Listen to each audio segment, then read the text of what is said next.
Imagine Jesus, weak, hungry, alone in the wilderness for 40 days and 40 nights. Satan comes, tempting him at his lowest, but instead of breaking, Jesus overcomes. What if fasting isn't just about giving up food? What if it's the key to spiritual power, divine clarity, and unlocking a deeper connection with God? Too many Christians overlook or misunderstand fasting. But Jesus didn't say, if you fast. He said, when, Matthew 6:16. In this video, we'll uncover how fasting truly brings you closer to God, the biggest mistakes believers make, and how to fast with power and purpose. This channel is all about digging deep into God's truth and walking in His power. So please do subscribe if this video is helpful to you. Now let's dive in. Step 1. Fasting is about dependence on God, not just abstaining from food. Matthew 4:4. Man shall not live by bread alone, but by every word that proceeds from the mouth of God. Jesus wasn't just starving himself in the wilderness, he was making a statement. Real sustenance comes from God, not the world.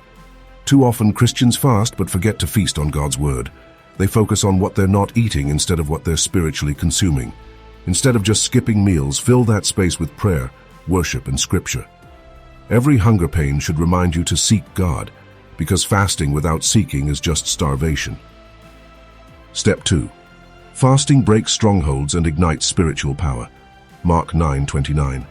This kind can only come out by prayer and fasting. There are certain battles in your life that will not be won by prayer alone. Jesus made it clear. Some breakthroughs require both prayer and fasting. Are you struggling with temptation, addiction, spiritual stagnation, or unanswered prayers? Fasting is the weapon you're missing. Look at Daniel. He fasted, and God sent an angel to deliver a revelation. Daniel 10:12.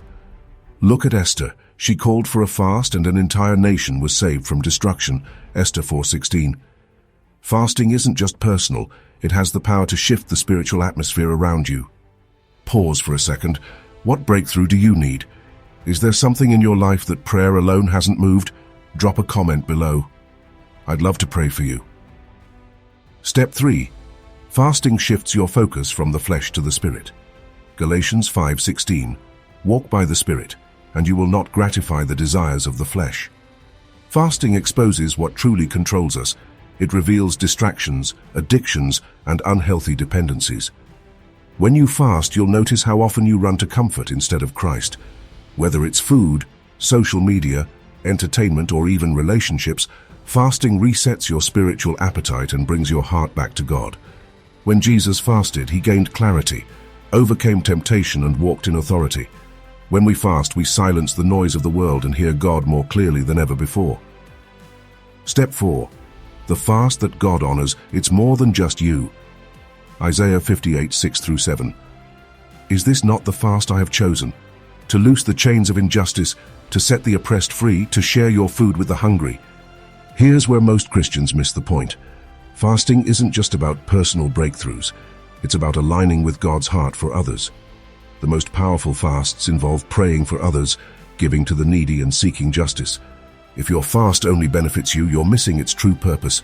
If you want God's power to move through your fasting, pray for others, serve and give during that time. This is the fast that pleases God. Step 5. Fasting is the key to walking in Jesus' power. Luke 4:14. Jesus returned from the wilderness in the power of the Spirit. This is everything. When Jesus fasted for 40 days, he didn't come back weakened. He came back stronger, moving in power and authority like never before. Fasting isn't about suffering. It's about stepping into the power of God. It's about aligning your spirit so deeply with His that you walk in faith, boldness, and supernatural breakthrough. So do you want to grow closer to God? Do you want to see His power in your life? Then fasting isn't an option, it's a weapon. In conclusion, the biggest mistake Christians make with fasting, treating it like a diet instead of a divine encounter. Step 5 is my favorite because fasting doesn't just change you, it empowers you to walk like Jesus. What about you? Which step stood out the most? Drop a comment. I'd love to hear your thoughts. And if this video helped you, don't forget to like, share, and subscribe. Let's grow together in faith and unlock the power of fasting. God bless.